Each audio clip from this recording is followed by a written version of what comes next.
अब देखो जो बात कह रहे हैं बहुत लिखने योग्य बात है। यह परेशान नरो नित्यम अतिवादास्तितिक्षते देवयानी बीजानीहि तेन सर्वमिदं जितम। हे देवयानी बेटी, जो मनुष्य दूसरों के द्वारा प्रयुक्त कठोर वचनों को, अपनी निंदा को प्रसन्नता पूर्वक सहन कर लेता है, तो समझना कि उस भाग्यशाली व्यक्ति ने सारे संसार पर विजय प्राप्त कर ली।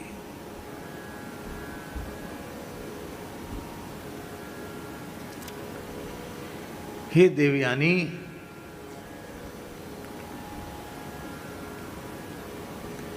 ये क्रोध घोड़ा है। क्रोध क्या है?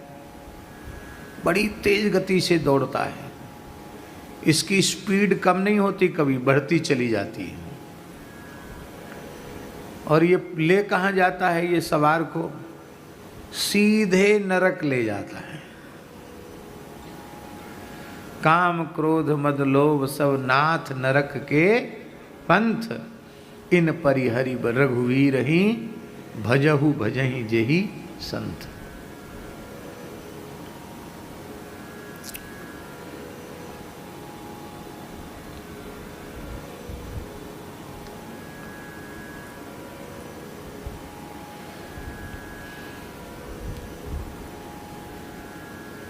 उस क्रोध रूपी घोड़े पर विवेक की लगाम लगाकर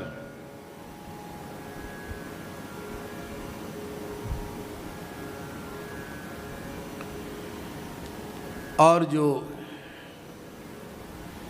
संयम रूपी कशाघात करता है, घोड़े से प्रहार करता है और उस घोड़े को भागने दौड़ने से नियंत्रित कर लेता है, वही इस धरती का सबसे प्रशंसनीय व्यक्ति है। वह नहीं जो केवल लगाम पकड़ लेता है घोड़े की, लगाम कसकर खींच ले, घोड़ा एक पग न चल सके, वो ज़्यादा उपद्रव करे तो कसाघात करके उसको एकदम ठंडा कर दे, चाबुक मार करके ठंडा हो जाए घोड़ा, क्रोध रूपी घोड़ा। ऐसा जो कर लेता है वह इस धरती का सबसे श्रेष्ठ व्यक्ति है। इतना बढ़िया अध्याय है कि पूरा अध्याय अनुवाद सहित प्रकाशित करने की होगी। क्रोध रूपी घोड़े को जो बस में कर लेता है, वही सत्पुरुषों द्वारा सच्चा सारथी कहा गया। किंतु जो केवल बागडोर पकड़ करके लटकता रहता है, वह नहीं। तो क्रोध को कैसे समाप्त किया जाए, एक बड़ी भारी समस्या है क्रोध। तमाम लोग कहते हैं महाराज क्या करें, बहुत क्रोध आ जाता है, क्रोध में बिल्कुल आपा खो देता हूँ, फिर बिल्कुल धैर्य नहीं रहता, कुछ अट्टपट्ट पागलों की तरह बकने लग जाता हूँ। तो इस क्रोध पर लगाम कैसे लगे? शुक्राचार्य जी कह रहे हैं, यह समुत्पतितम क्रोधम अक्रोधेन निरस्यति देवयानी बीजानी ही तेन सर्वमिदं जितम।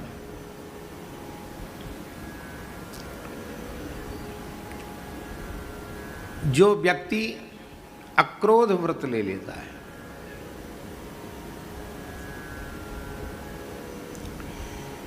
किसी भी प्रतिकूल से प्रतिकूल परिस्थिति में हम क्षुब्ध नहीं होंगे, हम क्रोध नहीं करेंगे, ऐसा जिसने निश्चय कर लिया, हमको क्रोध करना ही नहीं,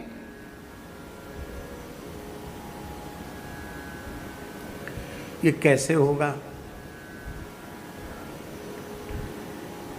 इसका एक ही साधन है कि सब कुछ भगवान की लीला है, ऐसा मान ले। अनुकूल प्रतिकूल सब प्रभु का मंगलमय विधान है, ऐसा मान ले। अनुकूल तो उनका विधान है ही, प्रतिकूल भी उनका मंगलमय विधान है, ऐसा मानने पर प्रतिकूल परिस्थिति में क्रोध नहीं होगा। परिस्थिति प्रतिकूल है, पर भगवान के उस मंगलमय विधान का अनुसंधान करने के कारण वो प्रतिकूल परिस्थिति भी प्रतिकूल नहीं रह जाएगी, वो प्रतिकूल परिस्थिति भी सर्वथा हमारे अनुकूल हो जाएगी, क्योंकि उसमें हम भगवान की कृपा का अनुभव करेंगे, भगवान की लीला का अनुभव करेंगे, भगवान की प्रसन्नता का अनुभव करेंगे, तो वह परिस्थिति नहीं रह जाएगी। यह परेशान नरो नित्यम अतिवादांस तितिक्षते देवयानी बिजानी ही तेन सर्वमिदम जितम। जो दूसरों के द्वारा कहे गए कठोर वचनों को सह लेता है, उलट कर क्रोध नहीं करता है, अपनी निंदा को सह लेता है, अपने तिरस्कार को सह लेता है, समझना चाहिए अपने तिरस्कार को सह लेता है, समझना चाहिए उस भाग्यशाली व्यक्ति ने संपूर्ण संसार पर विजय प्राप्त कर ली। इसका मतलब है नागिया जी कि इस संसार का सबसे बड़ा वीर वही है जो क्रोध को जीत लेता है, जो निंदा को तिरस्कार को सहन कर लेता है। अब महाप्रभु जी ने तो सन्मानम कलयाति घोर गरलम नीचापमानम सुना है, जो सवार को नरक में ले जाकर ही ठौर देता है।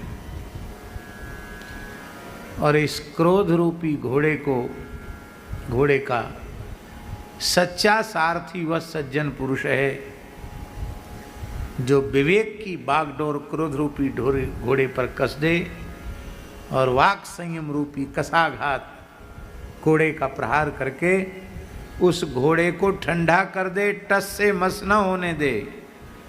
वही वस्तुतः मनुष्य कहलाने के योग्य है। खाली घोड़े पर चढ़ा है, बागडोर पकड़े है, वो मनुष्य नहीं है। अब प्रश्न उठा कि ये क्रोध, इसकी चर्चा भले ही हम कर रहे हैं, पर जिस समय गुस्सा आएगा उस समय सब खत्म हो जाता, पता नहीं कहाँ चला जाता है। ये विकार ऐसे हैं भैया जी कि ये जब आते हैं, यह समुत्पतितम क्रोधम अक्रोधेन निरस्यति देवयानी विजानी ही तेन सर्वमिदम जितम। हे देवयानी, तुम जान लो अच्छी प्रकार से इस बात को कि उसने सारी धरती पर विजय प्राप्त कर ली है, जो उत्पन्न क्रोध को अक्रोध के द्वारा नष्ट कर देता है। किसी भी परिस्थिति में मैं क्रोध नहीं करूंगा ऐसा निश्चय जो कर लेता है।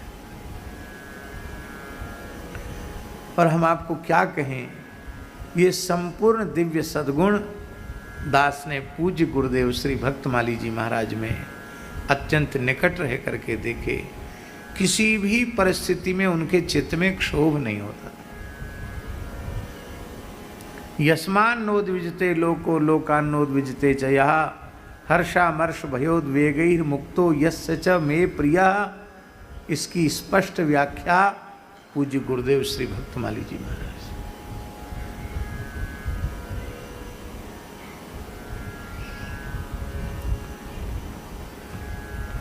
आज से लगभग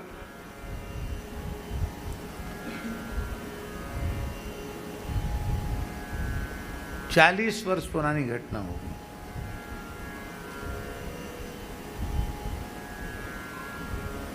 एक संत 5,000 रुपए दे गए हमको। कितने? महाराज जी के पास बैंक भी चलता था। उस बैंक में 24 घंटे में 1 मिनट की छुट्टी नहीं होती थी। जब तक महाराज जी उपलब्ध हैं तब तक उनका बैंक चालू है। जो अब महात्मा भी ऐसे नोट बदलने आते थे नागिया जी कि एक नोट आधा नोट 50 का और आधा नोट 100 का, आधा गायब। कहते महाराज चल जाएंगे? कहते बहुत बढ़िया से चलेंगे। तुरंत नए नए 150 रुपये उसको निकाल के दे देते। ऐसे नोट आते थे जो बट्टे में भी नहीं चल सकते, बट्टा में चल जाते ना, बट्टे में नहीं चलते। और ऐसी विचित्र बैंक थी बाबा। श्री मनसुखलाल जी साल में एक बार जाते थे बाहर रामचरितमानस के पाठ के लिए, तो पैसा जमा कर देते। ज़्यादा पैसा नहीं मिलता था, 200 रुपये, 250 रुपये, 500 रुपये, ज़्यादा से ज़्यादा महाराज जी के पास जमा कर देते। और हर मंगलवार शनिवार को आधा किलो पेड़ा, एक फूलमाला, सिंदूर, एक चमेली के तेल की शीशी हनुमान जी को चूल्हा चढ़ाने के लिए, उसके लिए महाराज जी से 100 रुपये में हो जाता था, 100, 150, 100, 125 रुपये में। तो महाराज जी उनको देते और कहते, और वो कहते बाबा हमारे खाते में से काट लेना। तो महाराज जी कलम उठा के कहते हाँ काट लिए। अब 500 रुपये ख़त्म होने में कितना समय लगेगा? 4 मंगलवार आते, 4 शनिवार आते। तो जब पूरा रुपया ख़त्म हो जाता तो जो ऋण लिखा है ना उसको फिर पूरा जोड़ देते और जोड़कर फिर जमा कर देते। वो 500 रुपये भी साल भर, 2 साल, 3 साल चलता था महाराज जी के पास। ऐसी बैंक तो कहाँ होगी। तो विद्यार्थियों के लिए पढ़ाई की फीस देना है, फार्म फीस देना है वो। और कहते थे महाराज जी कि किसी को कुछ भी दिया जाता है वापस लेने की इच्छा से नहीं दिया जाता है। वापस दे दे उसकी इच्छा, लेने के लिए नहीं दिया जाता, देने के लिए दिया जाता है। तो एक महात्मा, उनको कोई कुटिया वगैरह बनवानी थी साल पहले, 2-3 साल पहले लिया था उन्होंने। अब वो आए, महाराज जी कहीं बाहर पधारे थे, उन्होंने कहा हमारे आसन पे से कोई उठा लेगा। हम सितार बजा रहे थे, हमको उन्होंने पैसा 5000 दे दिया। तो आज भी हमारी स्थिति ऐसी है कि कोई कुछ भी रख जाए, यदि निकट वाले ने सावधानी से नहीं उठाया तो रखने वाला रख गया, उठाने वाला उठा ले गया। न रखने वाले का ध्यान, न उठाने वाले का ध्यान। ये श्री हरिगुरु संतों की बड़ी कृपा है कि न जागृत में न स्वप्न में अर्थ का चिंतन नहीं बनता है। ये भगवान की बड़ी कृपा है। सब काम भगवान के, भगवान की कृपा करुणा के सहारे चलते हैं। हिसाब किताब कभी ना आया और ना आने वाला है, क्योंकि पढ़े लिखे नहीं, कहाँ से हिसाब किताब करें। तो वो 5000 रुपये वो जहाँ रख गए थे वहीं रखा रह गया और किसी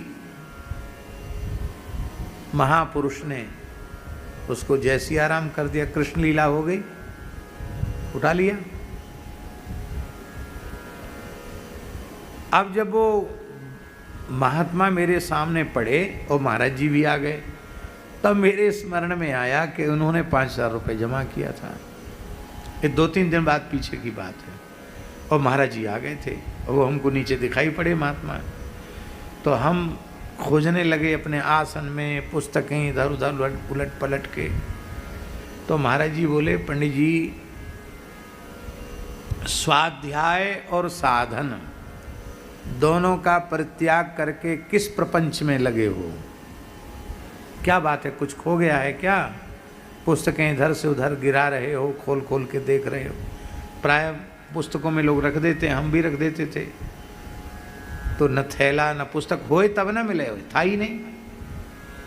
तो हमने डरते डरते कहा महाराज जी अमुक महात्मा पैसा ले गए थे, वो तो दे गए 2-3 दिन पहले, लेकिन हमसे बड़ी भूल हो गई, कोई उठा ले गया। अरे उठा ले गया तो उठा ले गया, जिसको आवश्यकता थी वो ले गया। अब इसके लिए इतना शोक क्यों करना? गतम न शोचामि कृतम न मन्ये। अरे जमा ही तो करना है।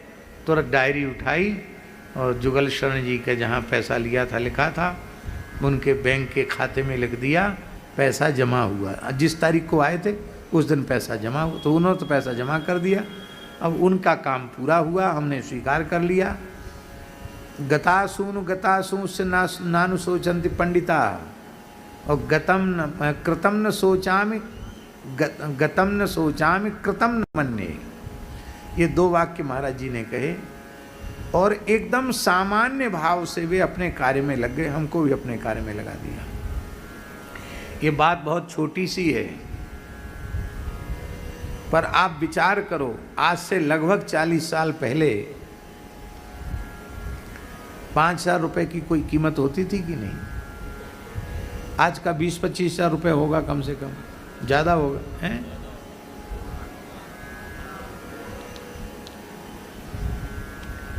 और इतनी बड़ी राशि को जैसे कुछ भी नहीं तो ये तो कहते कह रहे तुम बड़े प्रमादी हो, बड़े भुल्लड़ हो, बताओ भूल गए, क्या गलती करते हो, अब कहाँ से हम भरेंगे? कुछ नहीं, एक वाक्य नहीं कहा, तनिक भी क्रोध नहीं आया। तत्काल किसी भी परिस्थिति में क्रोध नहीं। यस् समुत्पतितम क्रोधम अक्रोधेन निरस्यति। अक्रोध का जो उनका व्रत है, उस व्रत की, अक्रोध किसको कहते हैं? क्षमा भाव का ही नाम अक्रोध है। ध्यान से सुने, क्षमा भाव को ही अक्रोध कहते हैं। एक तरफा यह निर्णय कर लेना कि हमें क्षमा ही करना है, बस इतने से ही क्रोध उत्पन्न नहीं होगा। क्योंकि अक्षमा की वृत्ति ही का ही नाम क्रोध है और क्षमा की वृत्ति का नाम ही अक्रोध है। और सच्ची बात यह है कि आप क्रोध रहित अवस्था में जीवन भर रह सकते हैं, पर क्रोध युक्त अवस्था में 24 घंटे भी नहीं रह सकते। 24 घंटे भी क्रोध आप में रहेगा तो आपकी मृत्यु हो जाएगी। इसका मतलब है जो हमारे चित्त को विकृत बनाने वाले तत्व हैं, आने जाने वाले हैं, वे नित्य नहीं हैं, वे हमारा स्वरूप नहीं है। हमारा स्वरूप तो है प्रशांत, शांत, यही हमारा स्वरूप है। सत्य, दया, क्षमा, अक्रोध, यही हमारा स्वरूप है। हाँ, कितनी बढ़िया बात। इसलिए यस् समुत्पतितम क्रोधम क्षमये निरस्यति यथोरगम त्वचम जीर्णा सवै पुरुष उच्यते। श्री शुक्राचार्य जी कह रहे हैं, जैसे सर्प पुरानी केंचुली को त्याग देता है, उसी प्रकार से मनुष्य उभरने वाले क्रोध को क्षमा के द्वारा जब त्याग देता है तो वह व्यक्ति श्रेष्ठ पुरुष माना जाता है।